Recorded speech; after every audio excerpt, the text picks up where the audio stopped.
I own 96% of this company. You're done. I'm 35M, married to Sarah, 33F, for 6 years. Everyone thinks I'm some unemployed deadbeat living off my successful wife's income.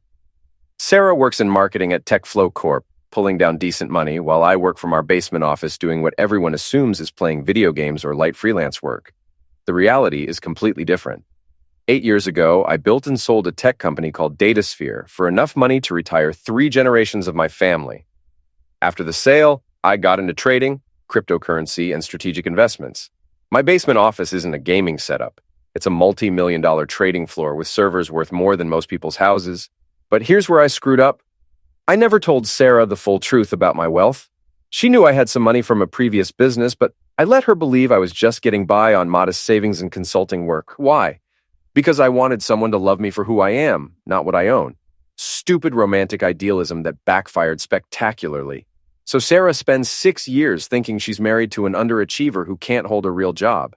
She starts getting embarrassed about me at work events, making excuses for my absence, telling colleagues I'm between opportunities or exploring entrepreneurial ventures. The truth was eating our marriage alive, but I was too proud to come clean. Enter Marcus Kane, CEO of TechFlow Corp. Picture every Silicon Valley stereotype rolled into one insufferable package. Artificially white teeth, hair requiring industrial-strength gel, suits costing more than cars, and an ego that could power a city. This guy built TechFlow from the ground up and never lets anyone forget it. He treats employees like servants and thinks charm means telling everyone how amazing he is. The company Christmas party was at the Riverside Ballroom, one of those places screaming, "Look how much money we have." Ice sculptures melting into expensive puddles, champagne fountains, decorations probably costing more than most annual salaries. Sarah was in her element, networking and schmoozing while I stood in the corner nursing top-shelf whiskey and feeling like an intruder. I'd been to these parties before, always as Sarah's plus one, always treated like furniture. People would shake my hand, ask what I do, then lose interest when I gave vague answers about consulting. I became invisible, which was honestly fine. I prefer observing people when they don't think anyone important is watching, but this night was different. Maybe it was the booze, maybe Marcus was having performance issues, or maybe he just needed to feel powerful. Whatever the reason, he decided to make me his entertainment. It started when he slid his arm around Sarah's waist with casual confidence of someone never told no. "Sarah, darling," he said, loud enough for half the room to hear, "you look absolutely stunning tonight.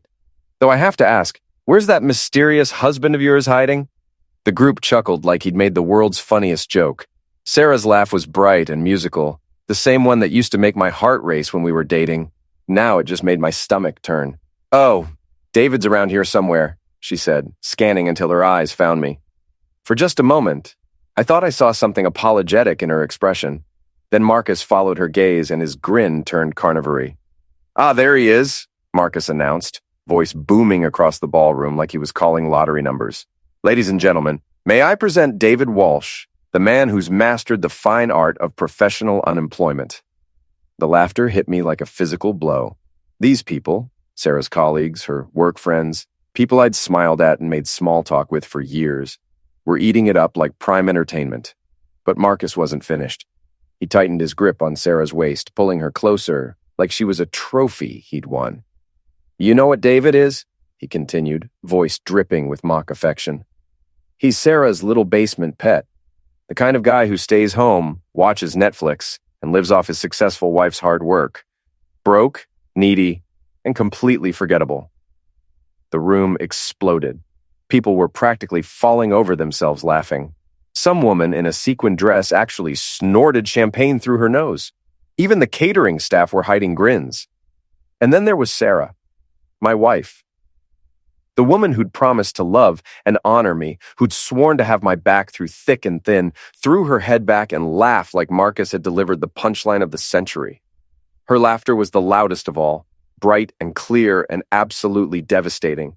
The room spun, not from whiskey, I'd only had one drink, but from crushing betrayal. These people didn't know me, didn't know what I'd built, what I was capable of. But Sarah did, or should have. The laughter started dying down, and Marcus basked in attention like a sunflower turning toward light. He was probably planning his next joke, ready to milk this moment for everything. That's when I decided I'd heard enough. I set my crystal glass down and walked toward the room's center. The crowd parted like the Red Sea, their laughter fading into confused murmurs. Marcus's grin faltered when he saw me approaching. Good, I wanted him off balance. I stopped directly in front of him, close enough to smell his expensive cologne and desperation underneath.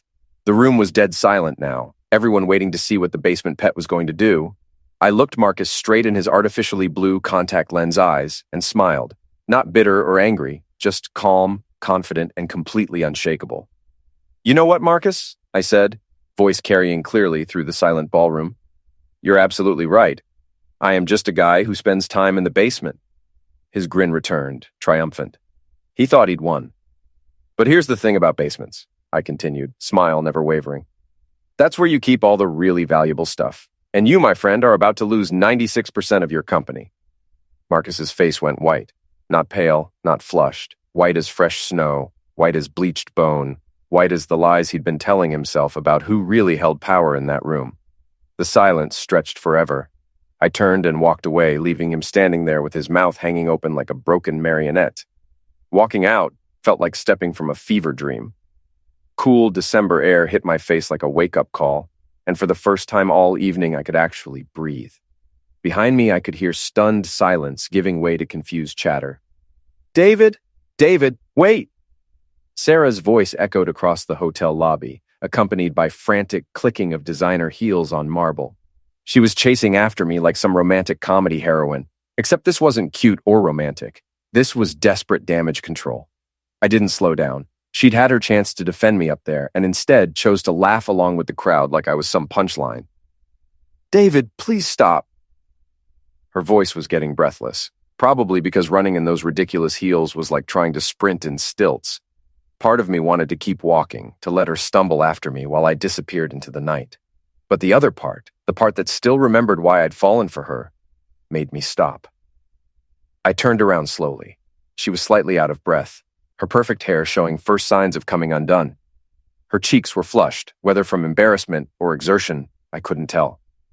"What the hell was that supposed to mean?" she demanded, eyes flashing with confusion and anger.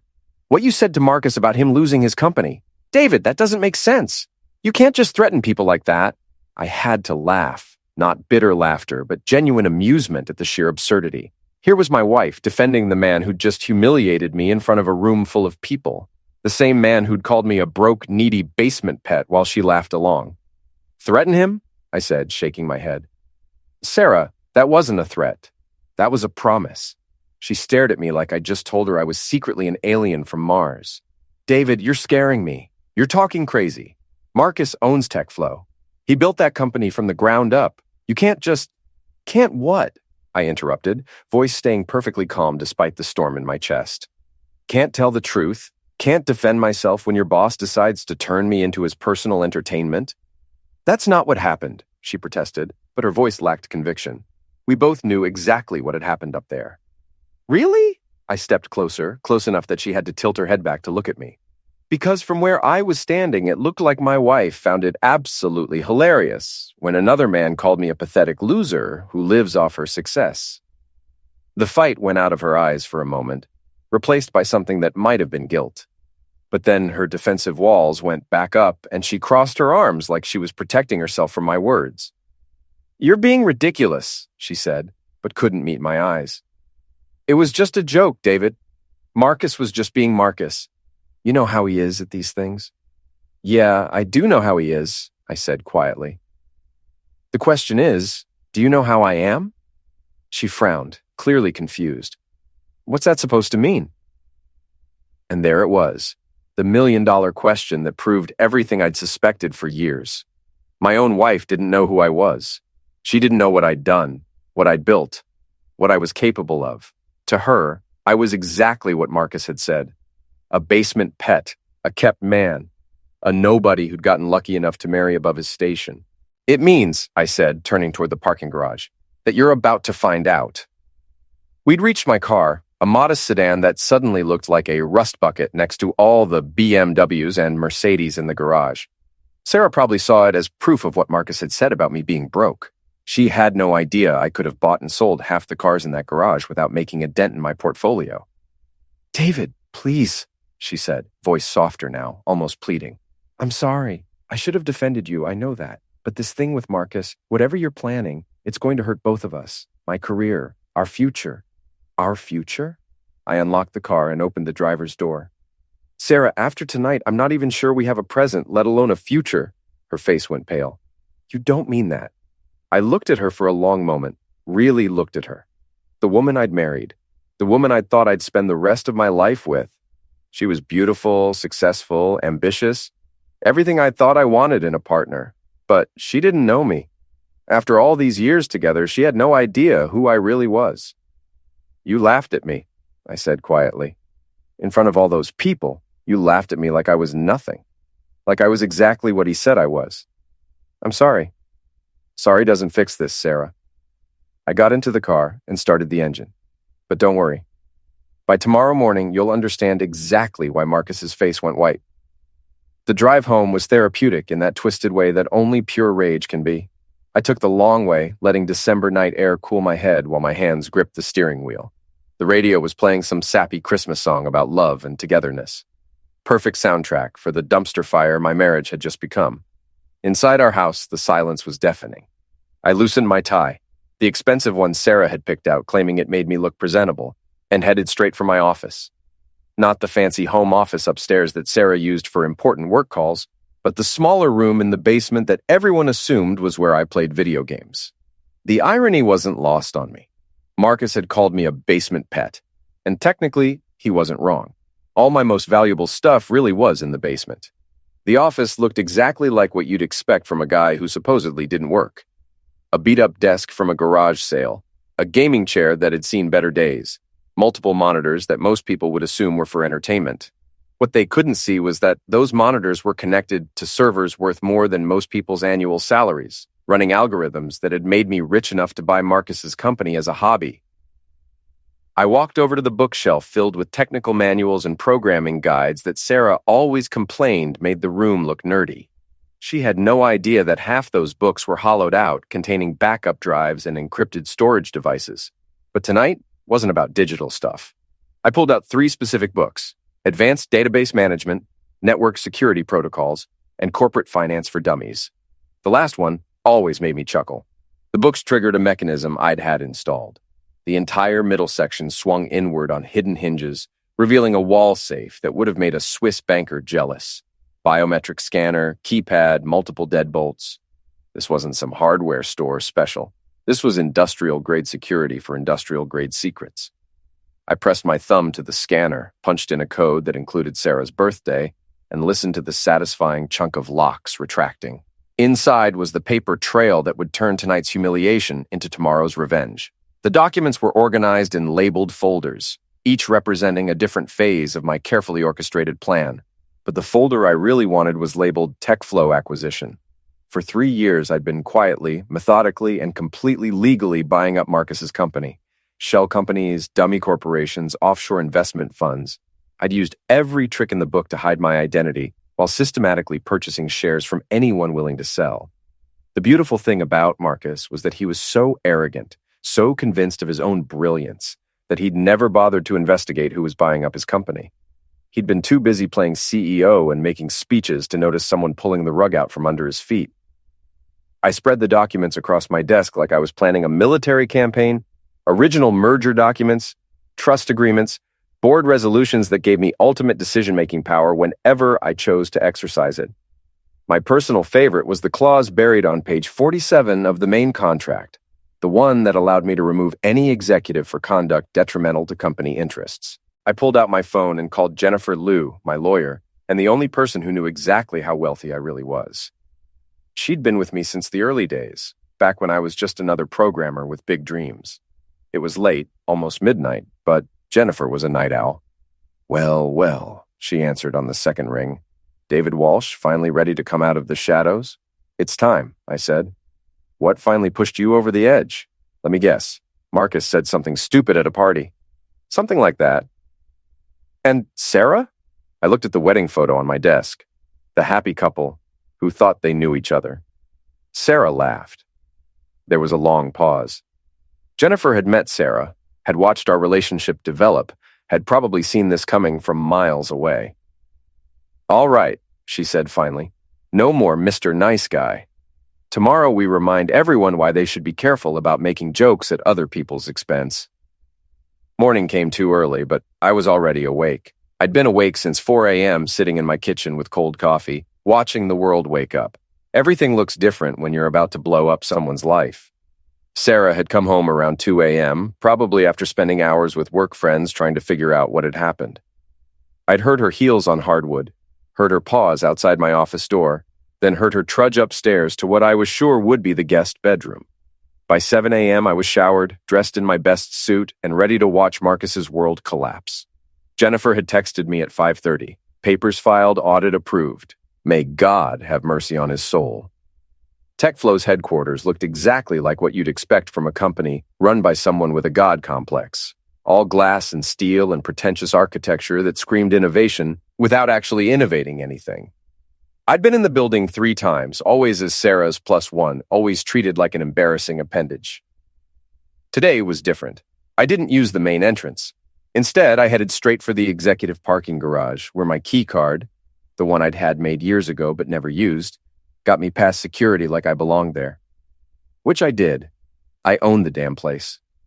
The first person I saw was Patricia Wells, Marcus's assistant and keeper of all company gossip. She looked up from her computer as I approached, and I could see the exact moment recognition hit. "Mr. Walsh," she said, confusion written all over her face. "I'm sorry, but Mr. Kane isn't expecting—" "That's okay, Patricia," I said, with a smile probably too cheerful for 8 in the morning. "He's not expecting a lot of things today." Before she could respond, I heard expensive shoes on marble. Jennifer appeared around the corner, followed by 2 guys in suits who looked like they ate corporate malfeasance for breakfast. "Good morning, Mr. Walsh," Jennifer said, voice carrying just enough volume that everyone could hear. "I trust you're ready for today's meeting?" "Absolutely. Is Mr. Kane available?" Patricia looked between us like she was watching a tennis match. I can check if he's free." "Oh, don't bother," Jennifer said, pulling out a manila folder thick enough to choke a horse. "This is an official audit notice. Mr. Kane's availability is no longer his choice." The color drained from Patricia's face. She'd been around corporate America long enough to know that when lawyers showed up with audit teams, somebody was about to have a very bad day. Through the glass walls of Marcus's office, I could see him on a phone call, gesturing wildly. He looked confident, relaxed, completely unaware that his world was about to implode. Marcus's office was exactly what you'd expect from someone who thought he was the king of Silicon Valley. Floor-to-ceiling windows, a desk the size of an aircraft carrier, enough awards scattered around to make you think he'd won the Nobel Prize for being awesome. He was standing behind his desk in full CEO power pose when we walked in. Shoulders back, chin up, fake smile cranked to 11. "David," he said, voice booming with fake enthusiasm. "What a pleasant surprise. Though after last night's interesting conversation, I wasn't expecting to see you here so soon." I could see sweat starting to form on his forehead despite the confident act. "Marcus," I replied, voice steady as a rock. "I figured it was time we had a proper chat about business." His eyes flicked to Jennifer and the audit team, and his smile faltered. "Business? David, I hate to break it to you, but you don't exactly have any business here. This is my company." "Funny you should mention that," Jennifer said, stepping forward and dropping the manila folder on his desk with a satisfying thunk. "We're actually here to discuss exactly whose company this is." Marcus's face went from confident to confused to panicked in 3 seconds. "I'm sorry, but who are you people?" "Jennifer Liu, attorney for Mr. Walsh," she said, flipping open the folder and spreading documents across his desk like she was dealing cards. "These gentlemen are certified public accountants, and we're here to conduct a comprehensive audit of TechFlow's financial practices." "On whose authority?" Marcus's voice cracked like a 13-year-old's. "Actually, we can," I interrupted, picking up one of the documents. "See, Marcus, here's the thing. You never bothered to learn about your own company. I own 96% of it." The silence was absolutely beautiful. Marcus's mouth opened and closed like a fish gasping for air. His face went through 17 different shades of white. That's impossible," he stammered. "I built this company. I own this company. I'm the CEO." "You're the CEO because I let you be the CEO," I said, sitting down in one of his expensive leather chairs. "But that's about to change." Jennifer had finished spreading out the paperwork, share certificates, transfer documents. voting trusts, merger agreements, 3 years of carefully orchestrated financial maneuvering. This is insane, Marcus said, grabbing a document and staring at it. These can't be real. David doesn't have this kind of money. He's unemployed. He lives in his wife's basement. Actually, I said, standing up and straightening my tie, I'm a retired tech entrepreneur who sold his previous company for more money than you've made in your entire career. But thanks for playing. One of the audit guys stepped forward and pointed to a section of documents. Mr. Kane, these share transfer records clearly show that various investment entities controlled by Mr. Walsh have been systematically acquiring TechFlow stock over the past 3 years. The transactions are all legitimate and properly documented. Marcus sank into his chair like someone had just told him Santa Claus wasn't real. But how? Why? I never authorized any of this. That's the beautiful thing about public companies, Marcus, I said. You don't get to authorize who buys your stock. People with money buy shares, and eventually, if they're smart and patient enough, they end up owning the whole damn thing. This is a hostile takeover, he sputtered. This is corporate sabotage. I'll sue you. You'll what? Jennifer interrupted, voice sharp as a blade. Sue the majority shareholder for exercising his legal rights? Good luck with that strategy. Marcus's face was cycling through colors like a broken traffic light. I was starting to feel almost sorry for the guy. Then I remembered him calling me a basement pet while my wife laughed, and the sympathy evaporated. Here's what's going to happen, I said, leaning forward. Effective immediately, you're fired as CEO of TechFlow. Your corporate credit cards are canceled, your company car goes back to the fleet, and that corner office you're so proud of. Someone else's problem now.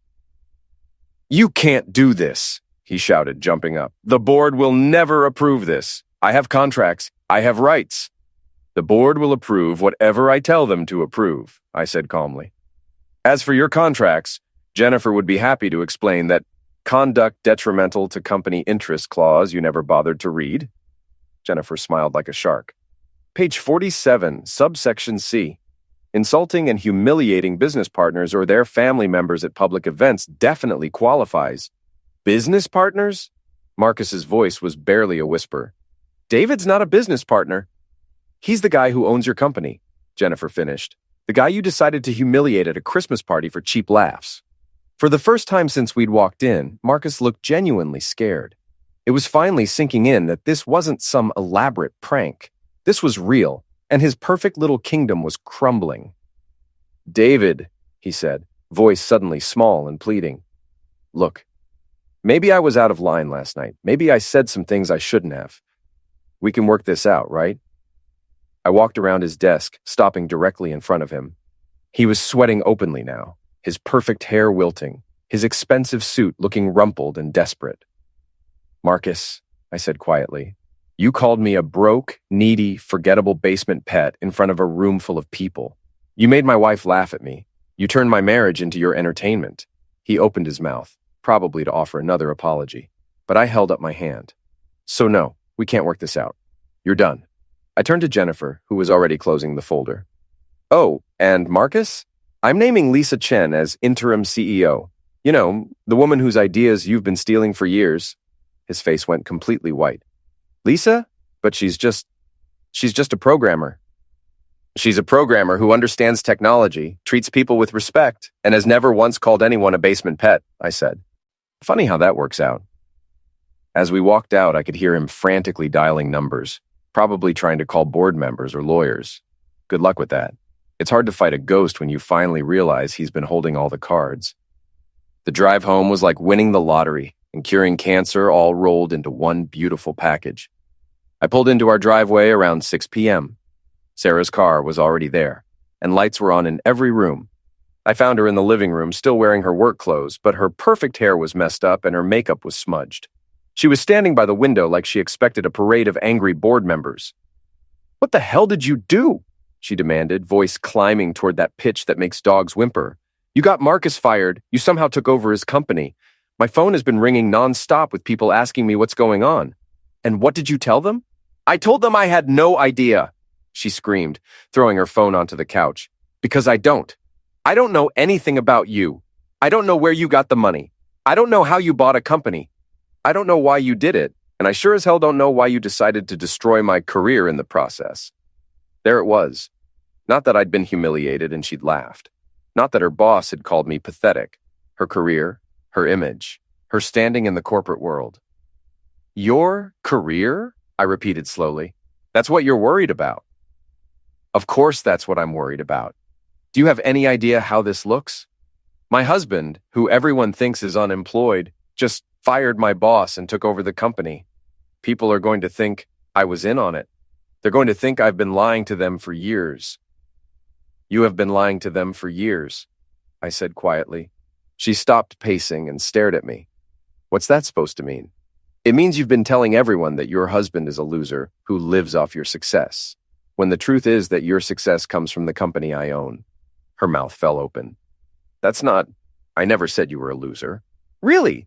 Because last night when Marcus called me a broke, needy, forgettable basement pet, you didn't exactly rush to defend me. That was different. I was caught off guard. It was awkward. I didn't know what to say.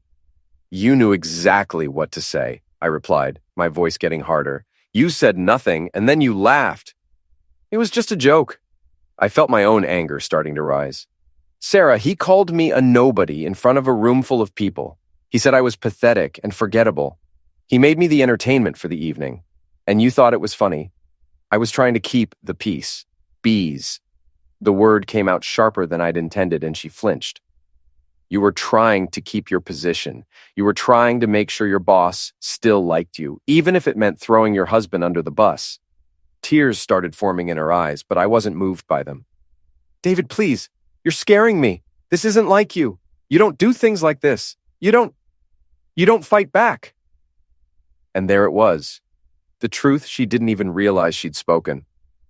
You're right, I said, looking at her with something that might have been sadness.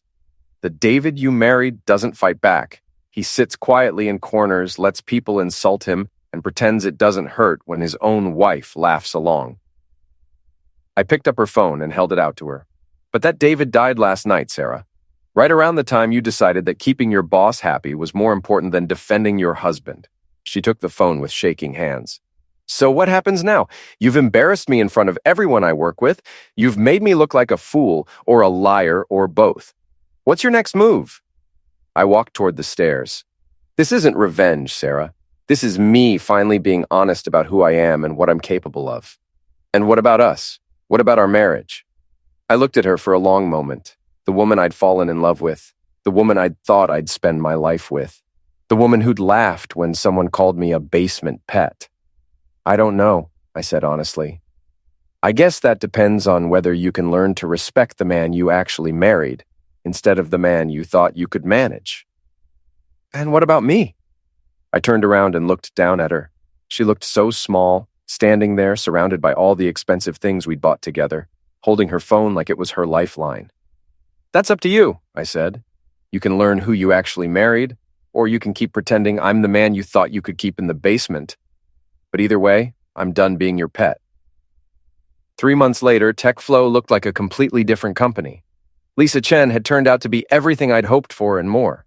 Where Marcus had ruled through fear and micromanagement, Lisa led through competence and respect. She didn't need to scream to get results. She just had to show people their work mattered. The company was thriving. Revenues up 40%, employee satisfaction through the roof, talent Marcus had driven away coming back. I'd started a foundation with some of the profits, mentorship programs, and scholarships for underprivileged kids interested in technology. Sarah and I were still married, but barely.